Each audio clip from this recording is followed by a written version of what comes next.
Well, today it's all about lemon-inspired cottage living. We are going to bake some muffins, and while we're baking some muffins, we're going to compose a beautiful lemony yellow flower arrangement. We are going to talk a little bit about how you can do it yourself. Some delicious lemony confections that I found at Trader Joe's. I love the color yellow, and especially on days like today, which are a little bit gloomy. It's rainy and cold outside. It is also a very significant day for those of us in Oklahoma City because it's the 30th anniversary of the Oklahoma City bombing. Something that if you're like me, we're of a certain age, you know, it's one of those days that you just remember exactly where you were. And I was changing a diaper. For some reason, that makes it that much more poignant to me. And because it's cold and gloomy outside, and I think we need to do some things to make us smile, brighten up our day, and brighten up those loved ones around us. So what do you say? Let's do it. Let's do it. So before we start composing these beauties, let's bake something delicious. Something that is very much comfort food to me, and that's any kind of muffin. I haven't made these in a while, but they're one of my favorites, blueberry streusel muffins. This is a Southern Living recipe. So I've got the oven preheated to 375, and now we're just gonna put them together. So I've got in here, I've got my blue and white KitchenAid mixer bowl on because it is a change of seasons, and so out comes my blue and white bowl. And then into the blue and white bowl is going to go a 1/4 cup of softened butter. And we are just going to get this even more softened up. A woman came by the cottage and she was just lovely, and we were talking about the this imminent date coming up on April 19th, and she was actually in the bombing. She said she can't go down to the memorial. She can't go into, well, I take that back. She said she could go down to the outside to where the chairs are, but that she couldn't go inside because it just gave her PTSD. Oh, yeah, I'm sure. Okay, so now we're going to add 1/3 of a cup of sugar. Sugar, we're going to blend that in. And I've got 1 large egg I'm going to be adding to that. And this is one of those things you guys probably know. I didn't know until I had baked for a while, and that's in baking, I guess, sugar is almost considered a liquid. So you guys probably know that. Me, I'm just an amateur baker, so I did not know these things. Okay, when we come back, we're going to mix up our dry ingredients, and then we'll put those into this lemony yellow confection. And so 2 2 cups of all-purpose flour. And by the way, I get the non-bleached stuff. I'm adding just a little bit of salt, and then 1 tablespoon plus 1 teaspoon of baking powder. Get that last little bit in there. And you can see that I've got my pan ready with these darling little baking cups that I love. And by the way, typically when I make muffins, I do one of two things. I either make them huge with a great big muffin top, in which case, in this instance, when a muffin top is a good thing, or I make them a little bit smaller. And these, because these aren't what I consider healthy muffins, like some of the protein muffins and things that I make, I'll probably make these a little bit smaller. So my portion control can be kind of done beforehand. Okay, so now I am going to gradually add this, alternating with a cup of milk. And in this instance, I am using almond milk. Okay, so now we're gonna continue with this. The spatula makes that a little bit easier. And they always say not to really over-mix muffins. Okay, that about does it. I'll add this last little bit. Why you have to end with flour, I don't know. If anybody, if any of you guys know out there, that's my question of the day, why it says you should begin and end with flour. I don't know why that is, and you can tell I am just a very rustic baker. Okay, now to this, let's see. I'm going to stir in just a little bit of vanilla, check my measurements, and I have got 1 teaspoon. I ain't no barefoot Contessa here. I am just doing the best I can. Okay, so I'm going to add a teaspoon of vanilla, plus a little.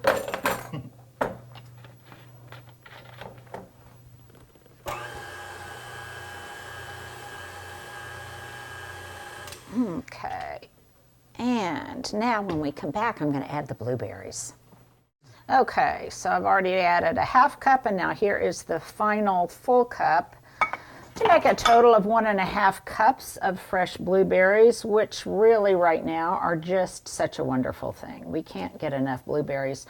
And as if you guys don't already know, now is the time when they're not overly expensive to get them and freeze them.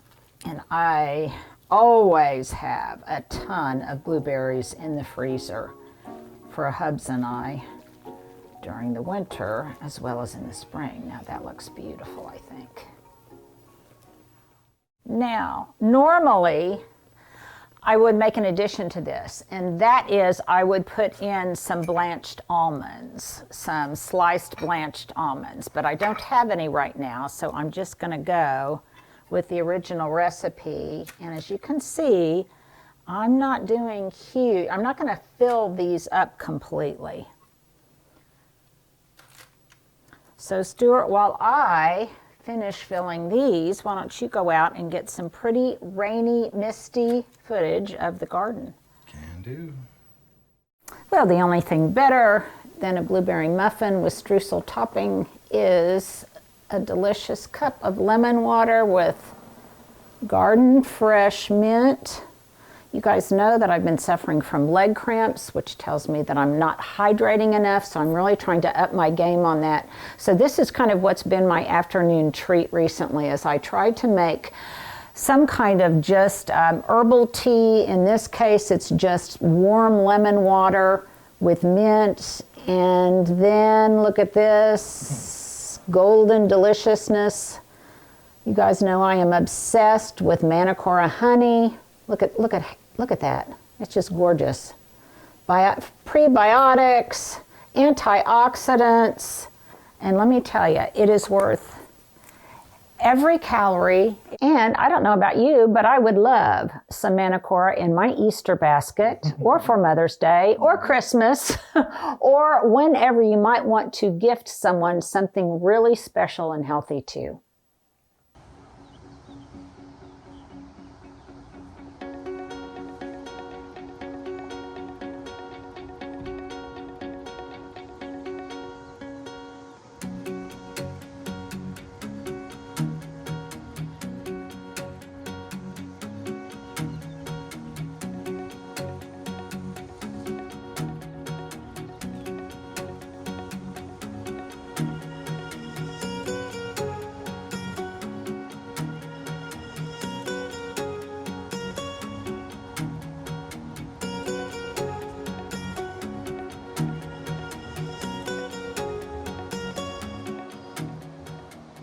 Okay, so I've got them in the oven, 375, preheated for what is supposed to be 35 minutes. But because I made them smaller, I am going to put in my timer half that time. So, hey Siri,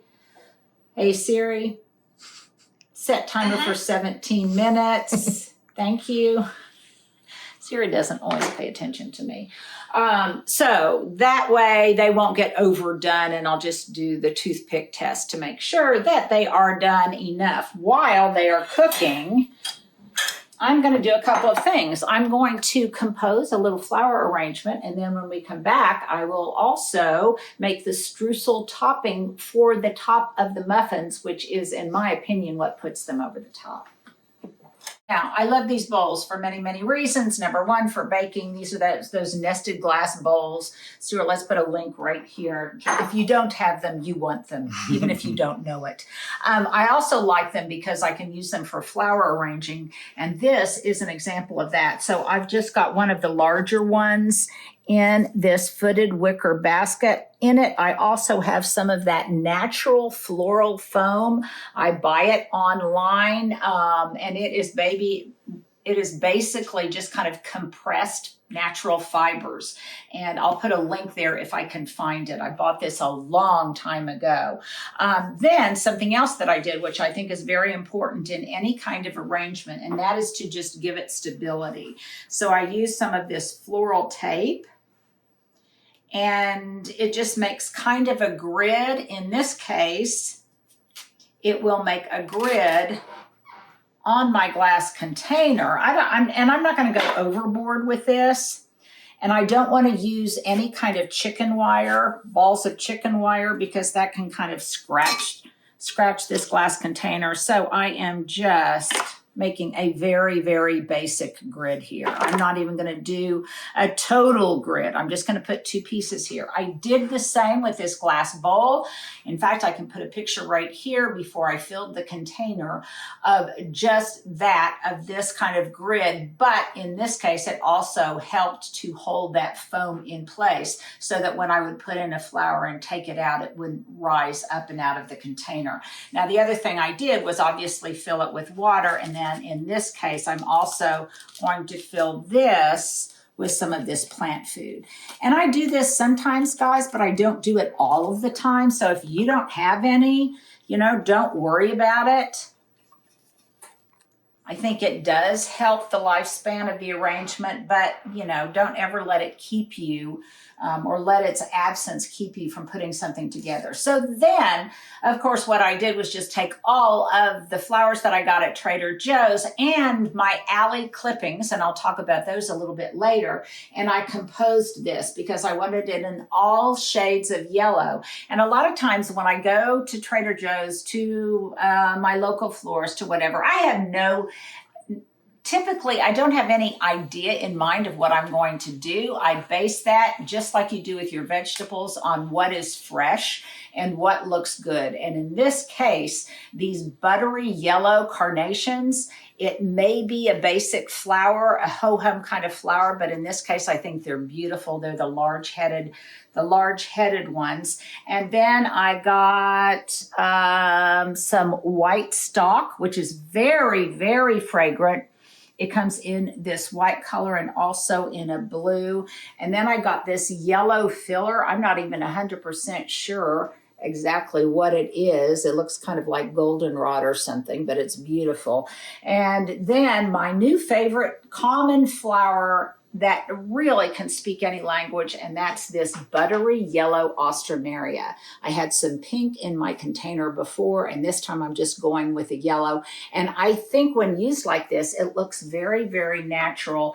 And what I want for my bouquets is for them to look as if they came right out of the garden in form and in contents. So this is a constant spry kind of thing when you put in kind of unusual ingredients, because then when we come back, I'm going to show you the unusual from the alley clippings that I got that I added to this composition to make it look a little bit more freeform and a little bit more, whimsical. Okay, one of my favorite alley clippings is, and I got out my phone because I wanted to make sure that I identified it correctly, is Symphoricarpus orbiculatus, or coralberry. This is so long-lived in the vase. I love the way it looks. I love the kind of grayish, bluish green that it has, and I just love the fact that it's got these rounded, really attractive kind of leaves on it. So this is one of my staples. Again, This is just alley clippings. It just is growing wild in the alley, but it's quickly become one of my favorite fillers for the vase. So you can see right here that I've got some branches of it, and it looks, I think it just makes everything look very, very natural together. And it also complements the blue-green of the foliage in the carnations. And then I also have some new starts, some just budding out branches of winged elm. And do I have anything else in here? I think that's pretty much what I've got in here that are clippings from the alley. But the fact that it is green, that it looks garden grown, and that at this time of year, it has this touch of woodiness to it and emerging bud, I think that makes it look that much more spring-like. So before you think that you don't have anything, you don't have a garden like mine, you don't have a large garden, so you can't create these kind of bouquets, au contraire, I think you can. So let's do one that's a simpler version of this using these clippings that I've got from the alley, and something that's a little bit more very, very simple. So number one, I'm going to take, I think I'm going to start out with this woody branch of winged elm. Now, I love the fact that when I picked it, it's got some of this vining along it. Look here, there's just new emerging buds. That makes it look just so springy. And then I cut it once, and then I'm also cutting it vertically for it to absorb as much water as possible. These have been conditioning overnight. Now, I could smash these with a hammer, but that's a little bit violent. And then any kind of just brown twigginess I'll take off. I want some of that brown twigginess, but I don't want all of it. Okay, so I'm going to put this in here. That's kind of my centerpiece, and it will also help hold some of the other things. Now this one I'm going to take off because it's below the water line. So there you go. And then I'm just going to naturally add what I think looks attractive. And you can do the same. There's no formula to this. There's no right or wrong way. There is only what appeals to you. The other thing I kind of like about this coral berry is the way it arches and it kind of goes horizontal. Like it here, that growing pattern makes it really valuable in the vase because I like my arrangements to be loose, and that contributes to that. And then as you continue to add, you see how even that little bit of tape is hidden by what I am putting in. I've got out my favorite little tarp here, Stuart. Did you notice? I noticed. My little, keep it under the sink. Ooh, that just looks so, it just looks so, well, it looks effortless. It is effortless. It looks effortless. And it just looks romantic and kind of floaty. Is floaty a word? It is now. It is now. And just looks just kind of ethereal and floaty. And this is an instance where I kind of think less is more. Something else I thought I would play with, and I don't know if I'm going to or not, there was some just wild trumpet vine out there. This is pretty wild. And it was growing everywhere. Now you can make wreaths out of it, but I thought it might be kind of fun to try to use it in the vase to see what it does to the composition. I might like it, I might not, but I could always take it out if I don't. And then I want this to kind of wind around. Ooh, I like that effect. Kind of wind around that winged elm because that's what it did in the alley. And I'm really trying to simulate nature. Now, something else that was fun, I don't know if these are garlic scapes or what, but aren't those fun? And I'm just going to put these in here. And I guess really what I'm doing is I am just recreating what was in the alley, but maybe in a more artful way. or maybe not, depending on your point of view. Maybe you like the chaos of the alley. Now, I also took some clippings of some honeysuckle, and I don't think I'm going to put these in here, but if I were doing this composition again over here, it could have been fun to do kind of a skirt of honeysuckle on that. Wouldn't that be a fragrant skirt to do? But I'm not going to dismantle that now to accommodate my late thinking. Fluffy. I want it to be fluffy. And then I'm just going to take some of these, not a lot, because again, I like the open, airy quality of this, but I'm just going to take, and I'm going to take some, I'm removing some of these side ones, because sometimes the density of that to me looks a little too FTD. It looks a little too formulaic, and I don't want it to be too formulaic. So I'm going to remove some of them. I typically remove all of the leaves. There goes my timer, so let's take a break. Okay, as I was saying earlier, and by the way, I checked my muffins. They're almost done after just 17 minutes. By the time I finish this flower arrangement, they will be done, and I'll take them out of the oven. So I remove all of those. Bend this a little bit to my will. And let's see, take off a little bit of that.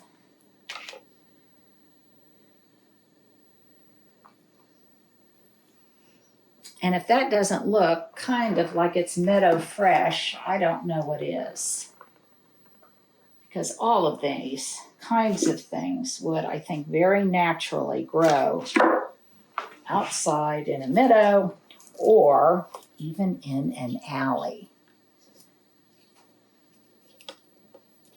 And by the way, if you don't, this was just I believe a bunch of this yellow was $3.99, and I'll try to find, I'll look it up and find out what the name of this is. But it doesn't really matter.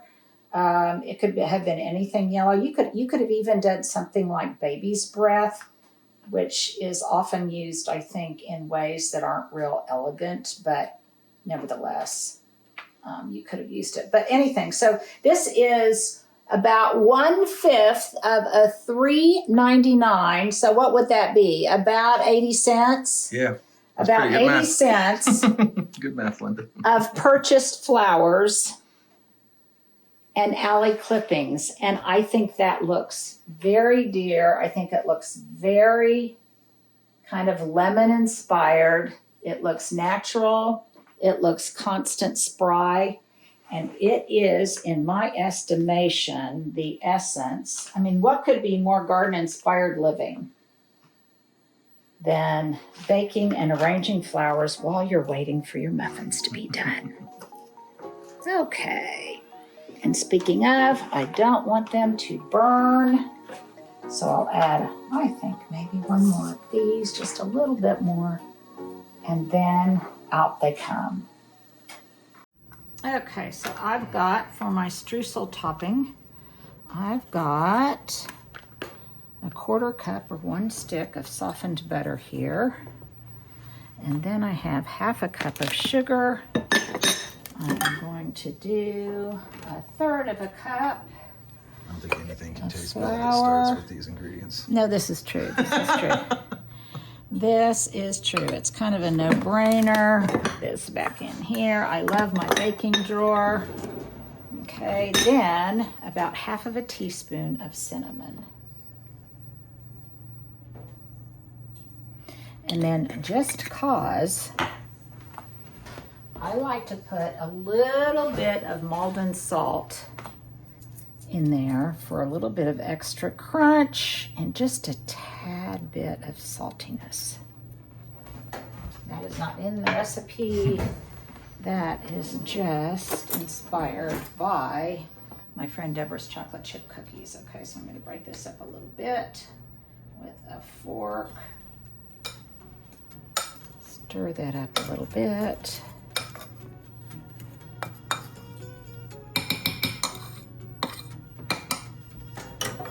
And I'm going to use my pastry blender until it gets nice and crumbly. So Stuart, while I'm doing this, you want to go to the backyard and see what it looks like? Don't show any of my uglies. But boy, those reds really pop.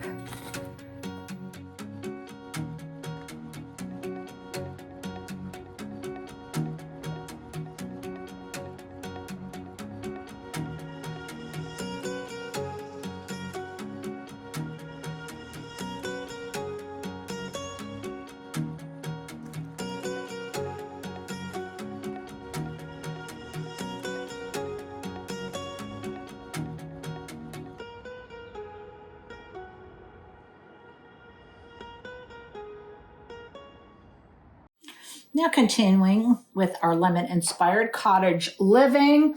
If you don't want one of those blueberry muffins, then you might want to try one of these. This is a recent Trader Joe's discovery for me. Amazingly delicious. Oh my gosh. These are cookies that are as close to cookie kind of, I don't know, a cookified lemon bar of anything I have ever had. They are stuffed with lemon curd, and when I checked out, the guy told me that they are absolutely like crack cocaine. They are so good. Stuart, you had one the other day. I had more than one, yes. Yes, you had one. And yes, whenever I bake anything or eat anything, Stuart always has some. Don't you guys are so sweet. You always worry about Stuart. But these are absolutely delicious. And if you are going tomorrow, if you are going to somebody's home for Easter or whatever, and you want to bring a little hostess gift, I think a box of these may be tied with a yellow ribbon and some fresh mint. I think that would be a really sweet hostess gift. Okay, well, if there was ever a time to sit inside with a good book, today is that day. Grab something warm to drink or sit by a cozy fire, and let's talk some books that I am revisiting and some new ones to me. So you guys know that I am just a little bit obsessed with Melissa Penfold, with her account on Instagram, with her just inimitable talent for really good design and finding good design. And this book is the inspiration for my lemon-inspired cottage weekend, because look at that tableau. It's really beautiful. And so I saw it as I was looking through this book, and I just decided, well, I think that's going to be my inspiration for the weekend, even though I'm not having a lot of people over. It's just going to be Hubs and myself with a couple of people floating in and out. Nevertheless, I still want it to be a beautiful weekend. So I highly recommend this book. I've recommended it before. And by the way, she's got a new book that I believe is available for pre-order. And we will definitely give you the links to those books. I mean, it's just, she has a way of capturing beauty that just resonates with me. It's not about perfection, it's about resonance. And that's kind of what I try to do here on our channel. So that would be my #1 book recommendation right now and my inspirational point of departure for this weekend. On a more serious note, this is a book I have read before, and I am reading it again, How to Make Disease Disappear. It's about what we eat, what we ingest, how we care for ourselves, basically just a profile of healthy living. And I think you will enjoy it. It was an international bestseller. It's all science-based, and I think that it's a book that if it's recommended by me and maybe Jamie Oliver, that international best-selling author and chef, that might commend it as well. So this is a book that I am rereading, and it's as good and informative the second time as it was the first. Another fun gardening read for you, filled with just wonderful money-saving tips, is The Money-Saving Garden Year by Anya Lotenbach. And it's very good. I'm just now really getting into it, but it's got lots of great budget-savvy tips for us gardeners. This is a book that I am excited to show you, these next 2 books, because I see. Did you hear the little ring, Stuart? I think that's Hub's outside. Oh, okay, cool. I've got these couple of books because there is a possibility. Let me know if you would like to watch a video where we go and visit these gardens. Oh, that's fun. So this is a personality that's a friend of mine back east in Connecticut. And there's a possibility we may be able to go and visit Christopher Spitzmiller's garden. So this is a beautiful book. It's out, it's new.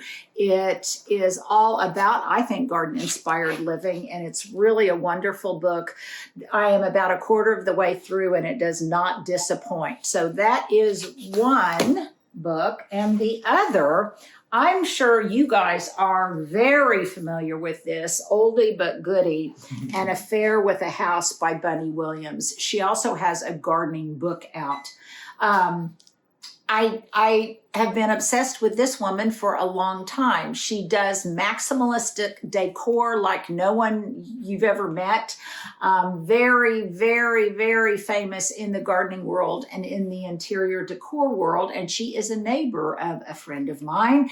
And we're going to try maybe in June to go and visit her garden. We had originally hoped we might be able to be there the weekend of her very, very well-known garden sale called Trade Secrets, or garden ornament sale called Trade Secrets. But sadly that couldn't happen, but we're going to try maybe in June to visit her garden. And you definitely also want to check out her garden book. So there are some reads to keep you entertained on this cold and dreary Easter weekend, if it's also cold and dreary where you are.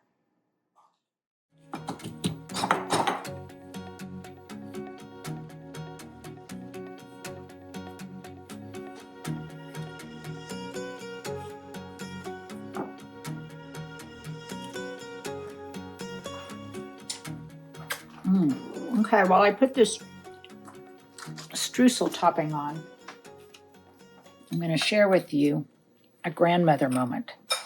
Actually, maybe a little bit of a grandmother concern. So Taylor, my daughter-in-law, called me from Denver this morning, and she said that my granddog Goose was in big trouble, that she was acting out, and that she knew that something was going on. And I said, uh-oh. I said, poor Goose. I said, what did she do? Well, she ate a loaf of sourdough bread and a big bowl of granola. Now, how she got to those, I didn't ask. I did not ask. But she was in trouble, and she apparently knows that she's in trouble. But when you're going to have a new little sister and you have been used to ruling the roost and getting all of your parents' attention, well, I think you would act out a little bit too. So now we have a fire going in the great room. But before it starts raining again, I thought I'd come out here, check on some things, and give you guys a heads up about what's coming up tomorrow. Because tomorrow it's still, our lemon-inspired weekend continues. We're going to make some linguine with shrimp scampi. I am going to continue pruning on my little topiary stand. You can see that I've already done several of these. This fluffy guy is next on my list, and I'll do that for you tomorrow. I've staged some pops of red here, and boy, I tell you, in this low light, that red really stands out, and it cheers me up even on a special day like today. So I don't know about you, but this wonderful red, vibrant red, and lemons, and just taking the time to savor the moment, well, that's inspiration enough for this weekend. You guys take care.